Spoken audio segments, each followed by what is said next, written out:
Hi hello नमस्कार सगळ्यांना। आज मी बनवणार आहे डाळ बाटी। डाळ बाटी तशी खानदेशी मधील स्पेशल डिश आहे, परंतु आमच्याकडे पण म्हणजे आमच्या मराठवाड्यात पण आवडीने खाल्ली जाते। आज माझ्याकडचं डाळ बाटीचं पीठ संपलं होतं, म्हणून मी गहू आणि रव्यापासूनच बनवणार आहे। त्यासाठी मी 2 वाटी गव्हाचं पीठ आणि त्यामध्ये 1 वाटी बारीक रवा टाकून घेतलाय। थोडा ओवा, हळद, चवीनुसार मीठ, जिरं आणि थोडा खायचा सोडा पण त्यात टाकलाय आणि गरम केलेलं तेलाचं मोहन। त्यामुळे काय होतं की बट्टी आपली खुसखुशीत होते, कडक होत नाही।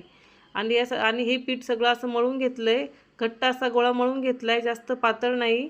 आणि 10 मिनिटाला रेस्ट करू द्यायचं। त्यानंतर तेलाचा हात लावून असे गोळे बनवून घ्यायचे। गोळे बनवेपर्यंत मी एक कुकरमध्ये 1 ग्लास पाणी गरम करायला ठेवलं होतं, कारण की या बट्ट्या आपल्याला उकडून घ्यायच्या आहे। आता 3 शिट्ट्या घेऊन घेतल्या। हे बघा आपले बट्टे उकडलेले आहे चांगल्या। त्या सगळ्या ताटामध्ये काढून घ्यायच्या, गार होण्यासाठी ठेवून द्यायचे 10 मिनिटं। हे असं काढून घ्यायचं, चाकूनी चटका लागत नाही। आणि हे पाणी जे आहे फेकून नाही द्यायचं, उरलेलं ते आपण डाळीसाठी वापरणार आहे। हे बघा आता मी ते मस्त बट्ट्या उकडून आणि कापून घेतलेल्या आहेत, गार करून। गरम गरम नाही तळायच्या। तेल गरम झाल्याच्या नंतर ब्राऊन होईपर्यंत छान कमी गॅसवरच तळायच्या, जेणेकरून आतून त्या छान शिजल्या जातात।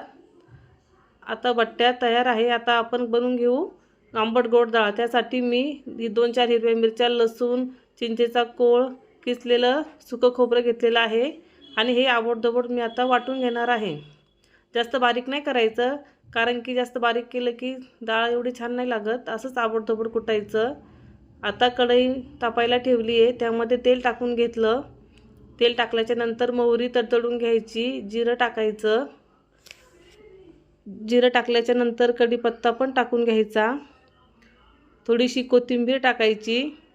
कोथिंबीर अशी तेलात टाकली ना तर छान हिरवा रंग राहतो, छान दिसते डाळीमध्ये। त्यानंतर मसाला टाकून चांगलं परतून घ्यायचं 2-3 मिनिटं मस्त ब्राऊन होईपर्यंत। आणि चिंचेचा कोळ टाकायचा आणि थोडा मसाला शिजू द्यायचा, लगेच पाणी नाही ओतायचं। त्यानंतर डाळ टाकायची आणि पाहिजे तेवढं आपल्याला आता गरम पाणी ओतून घ्यायचं आणि डाळ बनवून घ्यायची। हे बघा मस्त पण डाळ पण तयार आहे। आता आपण बट्टी चुरून घेऊ, त्यावर अशी थोडी डाळ टाकायची। डाळ थोडी जास्तच टाकायची, बट्टीला तेवढी डाळ जास्त लागते।